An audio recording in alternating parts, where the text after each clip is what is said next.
আমি এবার শোনাচ্ছি তাফসিরে হাক্কানি থেকে। এই পৃথিবীতে যত বংশের নাম আমরা শুনি যে সম্মানিত বংশ, তাদের পেছনে খোঁজ খবর নিয়ে দেখবেন এই বংশগুলো দুনিয়াতে সবচাইতে বেশি মাজলুম ছিলেন। সম্মান পৃথিবীতে বৃদ্ধি হওয়ার জন্য যতগুলো কাজ আছে তার এক নম্বরে সে মাজলুম হয়ে যায়, তাহলে সৃষ্টি জগতের ভেতরে তার মহাব্বত আল্লাহ তৈরি করে দেয়। আজ এই বাংলাদেশেও দুইটা বংশ নামি দামি আছে, তাই ভালো করে খেয়াল করবেন। আপনি সূরা আলে ইমরানের 14 নম্বর আয়াতের তাফসীর বাড়ি যে মিলান দেখবেন, এটা পাবেন। আমি 1 ঘন্টা কথা বলতে হলে কমপক্ষে 20 ঘন্টা ওই আয়াতের উপরে পড়ি। কত আয়াতে কত তাফসীর থেকে কিতাব থেকে রেফারেন্স গুলো জোগাড় করা লাগে। আন্দাজে বললে কত আলেম বসে আছে বাড়িতে যে এখনই মিলাবে। আমি প্রথম পয়েন্টে বলেছিলাম এই পৃথিবীতে যদি কারো মর্যাদা সম্মান সৃষ্টি জগতের ভেতরে আল্লাহ ঢুকিয়ে দিতে চান, তাহলে 1 নম্বরে তার জীবনে আপনি দেখবেন সে মাজলুম ছিল কোনো না কোনো সময়। কি ছিল? আরো জোরে বলেন। আমি 2টা বংশের নাম বাংলাদেশে বলছি, বঙ্গবন্ধুর একটা, জিয়াউর রহমানের একটা, 2টা নাম বললাম। বলেন তো বাংলাদেশে বঙ্গবন্ধুকেও মেরে ফেলা হয়েছে, জিয়াউর রহমানকেও মেরে ফেলা হয়েছে, কি?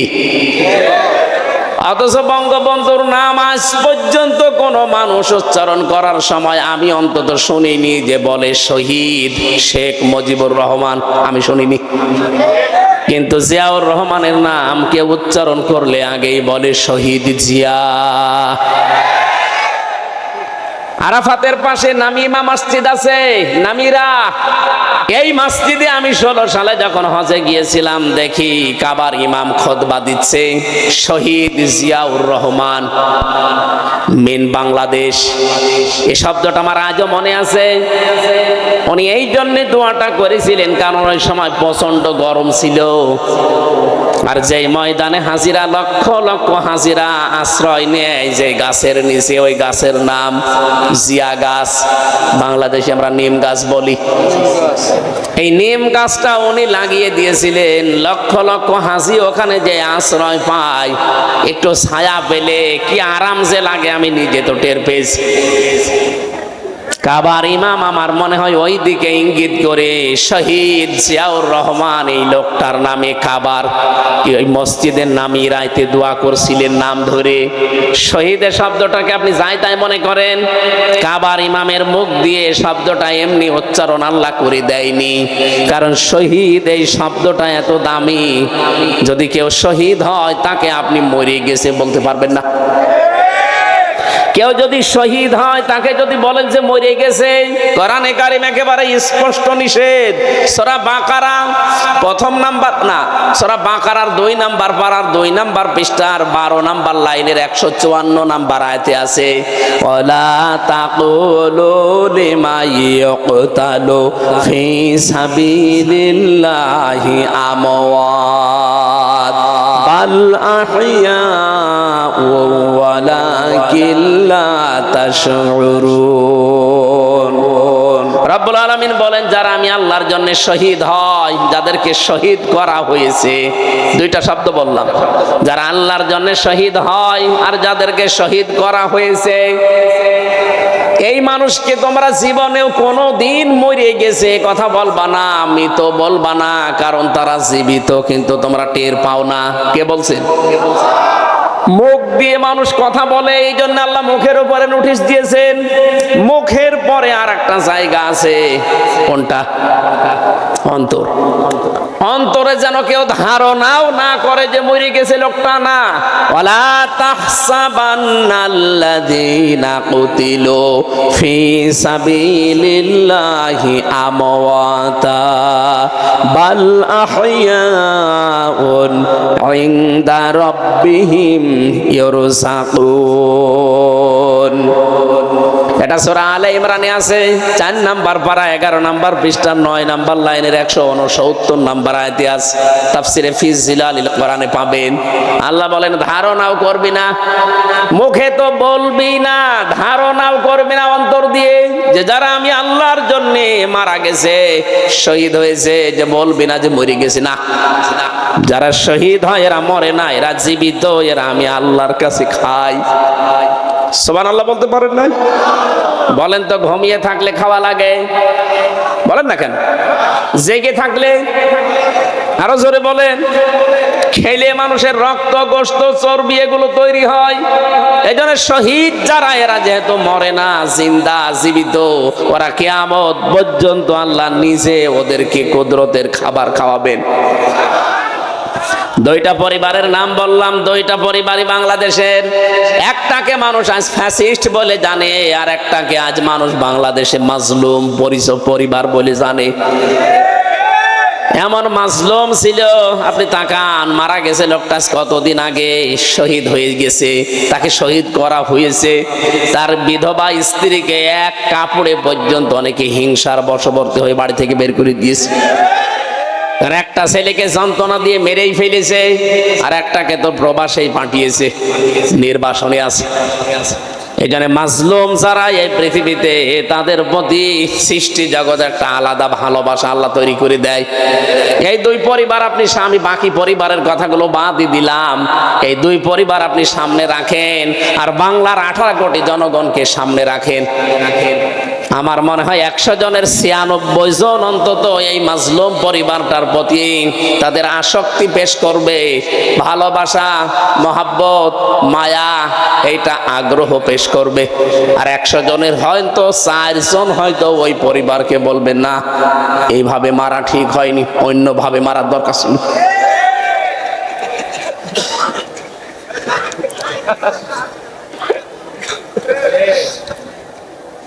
মেজর ডালিম আপনি দেখেননি, কয়েকদিন আগে বলছে 2 জনকে আমরা বাঁচিয়ে রেখেছিলাম, এমনি বাঁচিয়ে রাখেনি, জনগণ যেন টের পায় যে কেন তাদেরকে মেরেছিলাম।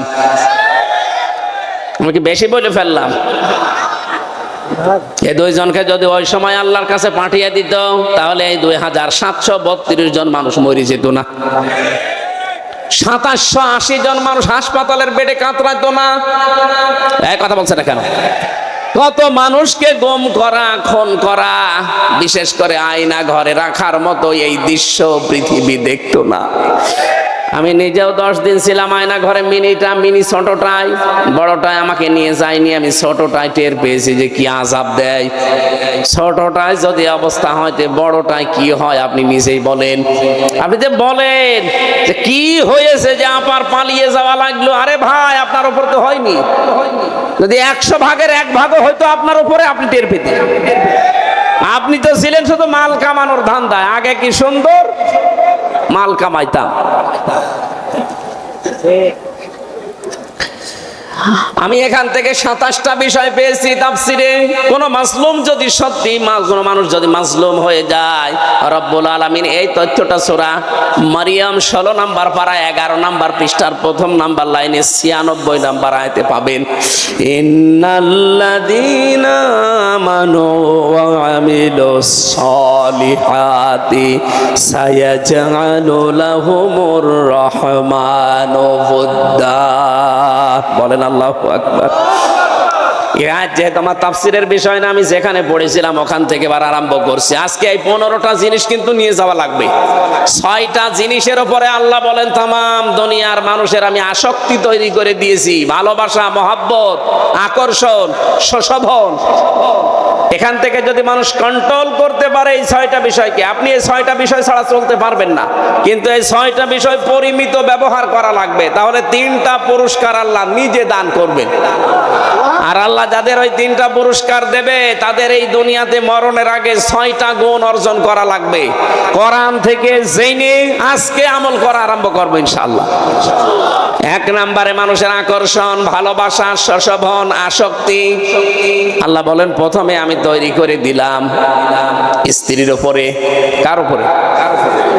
নবীজি এজন্য আয়াতের ব্যাখ্যা করতে গিয়ে বলেন, এই এদিকে তাকান, আল্লাহর নবী বলেন আমার কাছে তামাম দুনিয়ায় তিনটা জিনিস প্রিয়। এক নম্বরে আমার নিজের স্ত্রী। কার স্ত্রী? আমার নিজের স্ত্রী। আমাদের কাছেও স্ত্রী ভালো লাগে, তবে নিজেরটা বাদ দিয়ে অন্যেরটা। এরকম মানুষ দেশে নেই? এখানে কত আল্লাহর ওলি বসে আছে, পাশের বাড়ির ভাবির সাথে উনি লাইন লাগিয়েছে।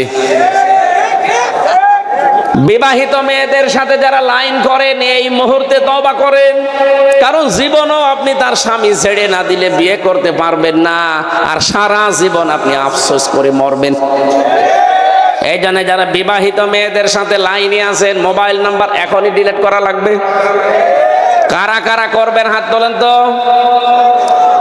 দেখে কার সাথে লাইন আছে। আপনার মোবাইলটা দেন, দেন। মুখে দাঁড়িয়ে নিয়ে লাইন করো না, নাউজুবিল্লাহ। এই কোন ভাবের সাথে লাইন আছে আপনার? না, এখানে অনেকে এরকম আছে, আপনি হাত না তুললেও আমি জানি। পরকীয়া প্রেমে যারা আসক্ত আছেন তাদের তিনটা ক্ষতি হবে, যা জীবনেও পোষাবে না। এক নম্বরে চেহারার উজ্জ্বলতা নষ্ট হয়ে যাবে। দুই নম্বরে আপনার রিজিক আল্লাহ কমিয়ে দেবে। তিন নম্বরে মরণের সময় ঈমান পাবেন না, বেঈমান হয়ে মারা যাবেন। এরপরও যদি কেউ পরকীয়া প্রেম বন্ধ না করেন, আপনি লিখে নিতে পারেন যে আপনি জাহান্নামের দিকে একেবারে 180 মাইল বেগে দৌড়াচ্ছেন। এটা ছেড়ে দেওয়া যায় না। এত আসতে বলছেন, তার মানে এই এলাকায় মনে হয় হচ্ছে। যারা আছেন শয়তান কিন্তু খুব বেশি বেশি আপনাকে টার্গেটে নিয়েছে, কারণ ও জাহান্নামে নেওয়ার জন্য আর কোনো রাস্তা লাগবে না। যারা বিবাহিত মেয়েদের সাথে এই লাইন করে একবার কোনো অন্যায় কাজে জড়িয়ে পড়ে, তাদেরকে মেরে ফেলা ছাড়া তার শাস্তি নেই। শয়তান তো সাকসেস হবে ওই জায়গায়। এজন্য আমরা এক্ষুনি থেমে যাব। যারা এরকম লাইনে আছেন, আল্লাহকে ভয় করে এই মুহূর্তে নাম্বারগুলো ডিলিট করে দিন। যত নাম্বারে কল দিই কই মহিলা, না আমি আর ধরবো না। রাজি আছেন আপনারা? যারা যারা রাজি আছেন তারা হাত তোলেন। তোলেন না কেন, অসুবিধা নেই, তোলেন। হ্যাঁ, আলহামদুলিল্লাহ। এলাকায় যাক, আলহামদুলিল্লাহ চলছে এই কাজ। নবীজি জানিয়েছিলেন আমার কাছে আমার স্ত্রী ভালো লাগে। হ্যাঁ, আমার স্ত্রী ভালো লাগার পেছনে কারণও ছিল। হযরতে উম্মে সালমা রাদিয়াল্লাহু তাআলা আনহা বলেন, আমার স্বামী যখন বাইরে থেকে আসবে একটু সংবাদ পেয়েছি, তাড়াতাড়ি করে নিজের শরীরকে পরিষ্কার করলাম, পবিত্র করলাম। নিজের বিছানার চাদর তুলে ফেলে ময়লাটা পরিষ্কার চাদর বিছালাম। আশপাশের মেয়ে লোকরা এসে বলছে, কি সালমা, কে আসবে এত আজকে, এত সাজগোজ, এত সুন্দর কাপড় চোপড়? হযরতে সালমা বলেন, পৃথিবীর শ্রেষ্ঠ মেহমান আমার স্বামী আসবে। নবীজি এই কারণেই বলেছেন আমার স্ত্রী আমার কাছে ভালো লাগে। অথচ আজ বাংলাদেশে বহু স্ত্রী আছে, ওরা যদি সাজগোজ করে, ঘর বাড়ি সাজায়, আপনার জন্য না। যদি জিজ্ঞাসা করে, কি গো আজকে এত নতুন কাপড়, বলে বোঝো না, লোক আসবে। তার মানে আপনি ওর কাছে লোকই না, ওর কাছে লোক হচ্ছে ওর বিয়াই। বলে মেয়েরা, আমি এখান থেকে এই মাসলাটা বলছি, স্বামী যখন বাইরে থেকে আসবে, ইদা নাজারা ইলাইহা সাররাতুহু, হাদিস তিরমিজি শরীফ। নবীজি বলেন মেয়েদের নেককার হওয়ার প্রথম গুণ এইটা, স্বামী বাইরে থেকে আসলে শত কাজ আছে সব বাদ দিয়ে স্বামীকে সালাম দিয়ে এমন একটা ব্যবহার আচার, এমন একটা ভয় ধরবেন, এমন একটা সাজগোজ দেখাবেন, এমন একটা ব্যবহার আচার তার সামনে কথাবার্তা বলবেন, সে যেন আপনার আচরণে খুশি হয়ে যায়। যে এরকম মহিলা এখন 100 জনের 98 জন না, 102 জনও পাওয়া যাবে না। এই কারণে আমার মনে হয় পরকীয়া প্রেম বাড়তেছে। ওরা বাইরে থেকে এসে স্ত্রীর কাছে রেসপন্স পায় না, যেটা পাওয়া দরকার ওইটা পায় না, তখন ও লাইন করে। কথা বলেন ঠিক কিনা? এটা একটু জোরে বলেন, ওরা শুনুক। মেয়েরা এসেছে, সম্মানিতা মা বোনেরা ভালো করে শোনেন, শুধু নামাজ পড়া, রোজা রাখা আর কালো বোরকা পরাই ইবাদত না। স্বামী বাইরে থেকে আসলে আপনার ইবাদত, দুনিয়ার সব কাজ বাদ, স্বামীকে সময় দেওয়া লাগবে, এইটাই আপনার ইবাদত। হযরতে খাদিজার জীবনী পড়েছি, পুরা জীবনে খাদিজা এক ওয়াক্ত নামাজ পড়েনি। যারা এখানে হাদিস কোরআন পড়ে বা পড়ায় জিজ্ঞাসা করেন, জীবনে এক ওয়াক্ত নামাজ পড়েন উনি, একটা রোজা রাখেনি, একটা টাকা যাকাত দেয়নি, একবারও হজ করেনি, কারণ এই বিধানগুলো সব তার ইন্তেকালের পরে। অথচ আল্লাহ নিজে জান্নাতে একটা ঘর বানিয়ে তার জন্য পাঠিয়ে দিয়েছে। জিবরাইলকে বলেছে, এই ঘরটার সুসংবাদ আমার নবীর মাধ্যমে খাদিজাকে জানাও যে একটা নয়েজ মুক্ত, আওয়াজ মুক্ত একটা ঘর আমি বানিয়েছি, যে ঘরে খাদিজা ছাড়া কেউ যেতে পারবে না। ফেরেশতা জিজ্ঞাসা করে, রব্বুল আলামিন, এই ঘরটার ভেতরে কোনো আওয়াজ নেই, নয়েজ নেই, শুধুমাত্র খাদিজা ছাড়া কেউ যেতে পারবে না, কারণ কি? নবীজি বলেন, আমার খাদিজা, আমার নবী মুহাম্মদ রাসূলুল্লাহ তার স্বামীর জন্য তার ঘরটাকে নয়েজ মুক্ত, আওয়াজ মুক্ত রাখতো।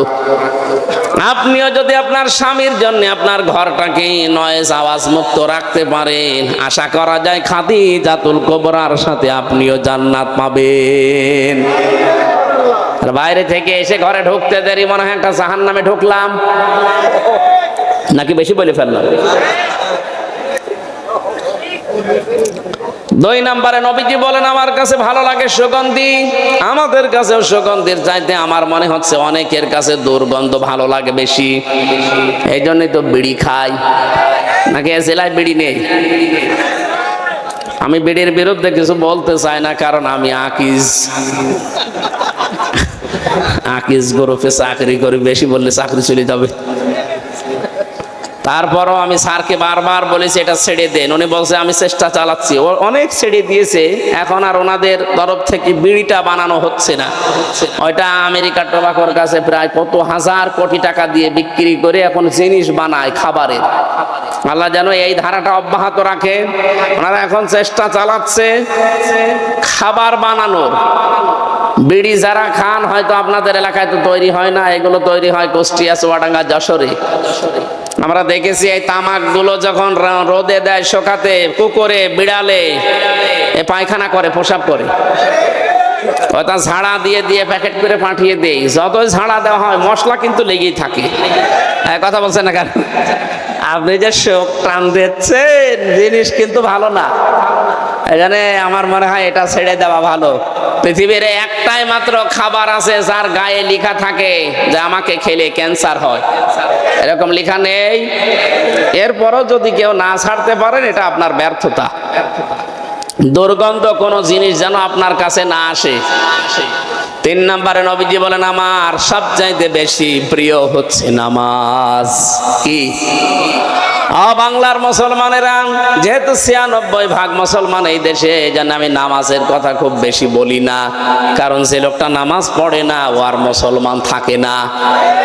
কোন মানুষ যদি নামাজ, ফরজ নামাজ ছেড়ে দেয়, আল্লাহ পাক বলেন আমি নিজে ওর দায়িত্ব ছেড়ে দেই। কোন বাবার দায়িত্বে থাকবেন আপনি? কোন নেতার দায়িত্বে থাকবেন আপনি? আল্লাহ যদি আপনার দায়িত্ব ছেড়ে দেয়, আপনি জানেন আপনার পেছনে 19টা ফেরেশতা কাজ করছে। 24 ঘন্টা আপনি যে চলাফেরা করেন, ঘুমান, 19টা ফেরেশতা আপনার পেছনে লেগে আছে আপনাকে সাহায্য করার জন্য। রব্বুল আলামিন বলেন, একদিন যদি বলি যে ওর দায়িত্ব নেওয়ার দরকার নেই, এ দুনিয়ায় আপনি সঠিকভাবে থাকতেও পারবেন না। সে আল্লাহ বলছেন, নামাজ যখন বান্দা ছেড়ে দেয়, ফরজ নামাজ বিশেষ করে, আমি আল্লাহ নিজে ওর দায়িত্ব ছেড়ে দেই। যতদিন এই দেশে রাষ্ট্রীয়ভাবে নামাজ কায়েম না হয়, আমরা মুসলিম দাবি করলে জীবন চলে গেলেও নামাজ ছাড়বো না। রাজি আছেন আপনারা? ওয়ামর আহলাকা বিসসালাতি ওয়াসতাবির আলাইহা লা নাসআলুকা রিজকা নাহনু নারযুকুকা ওয়াল আকিবাতু লিত্তাকওয়া। সূরা তাহার 132 নম্বর আয়াতে আছে, আল্লাহ বলেন, হে নবী, পরিবারস্থ লোকদেরকে নামাজের আদেশ দেন আর আপনি নিজেও নামাজের পর অটল থাকেন। রিজিক আপনার কাছে আমি চাই না, বরং রিজিক আপনাকে আমি আল্লাহ